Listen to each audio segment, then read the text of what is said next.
Formação do repórter Thiago Muniz, que está no TRE aqui em São Paulo, trazendo a informação com imagens para você que nos acompanha pela internet também. Bom dia, Thiago.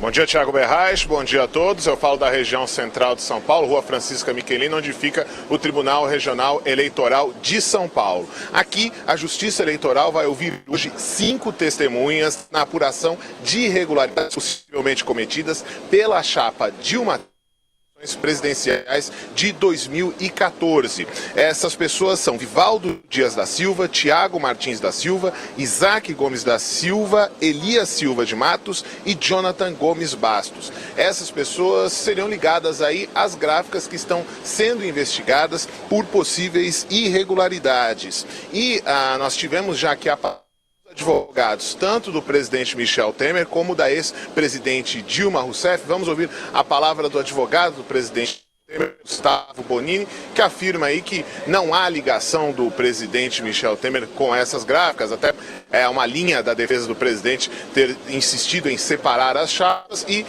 a chapa de Dilma, a chapa de Temer, e ele afirma que as gráficas em questão, que teriam irregularidades, não teriam ligação com o presidente. Vamos ouvir.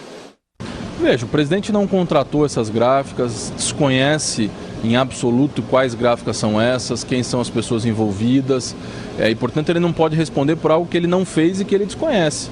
Então acho que esse é o ponto. E como eu dizia, a ilegalidade que se coloca é uma ilegalidade em relação à nota fiscal. Teoricamente, essas notas fiscais não corresponderam ao volume de serviços prestados por essas campanhas. Portanto, essa é uma discussão tributária, uma discussão penal, que não pode ser tratada nessas ações que têm natureza civil e eleitoral.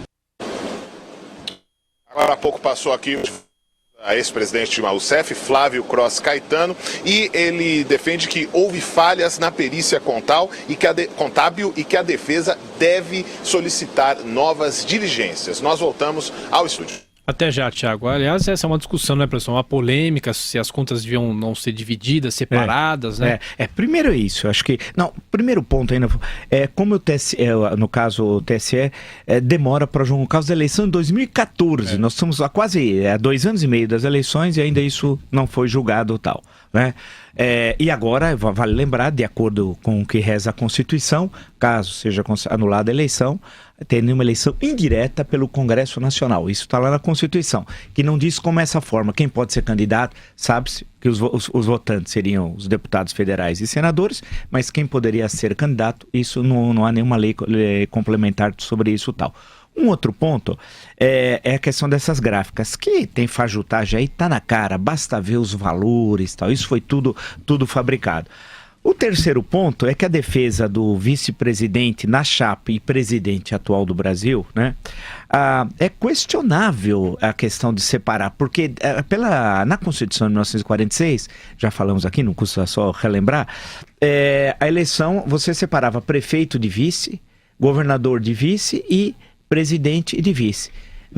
Você poderia apoiar um candidato a vice, assim como o vice apoiaria um candidato a presidente, por exemplo, mas a votação era separada. Você votava separado. Daí que davam umas embrulhadas, como por exemplo na eleição de 1960, né? Com a eleição de Jânio Quadros a presidente, o vice dele não era o João Goulart, que o candidato do João Goulart era o Marechal Lott. Mas a dobradinha famosa era Janjão. Janjão.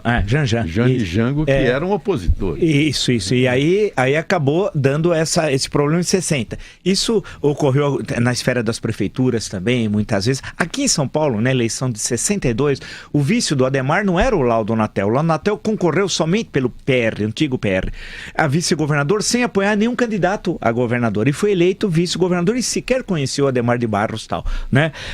Então criava situações assim complicadas. A Constituição de 88, não, você é uma chapa. Você ao votar no presidente, você está votando no vice. Ou no governador está votando no vice-prefeito, está votando no vice também. Então, a questão da separação das contas eleitorais é muito questionável. Uma vez entrevistado aqui o ministro Gilmar Mendes, disse que havia um precedente em que o TSE tinha tratado essa questão e separado as contas, parece que de um governador, se não me engano, de Roraima, Rondônia, alguma coisa assim, né? Não tem a precisão do estado e tal, e que isso já tinha ocorrido. Então vamos ver agora. Agora, é passos de tartaruga. Eu lembro que uma vez entrevistado aqui, ainda como presidente do TSE, o ministro Gilmar Mendes acreditava a princípio que em maio do ano passado seria julgado. Depois saltou para agosto.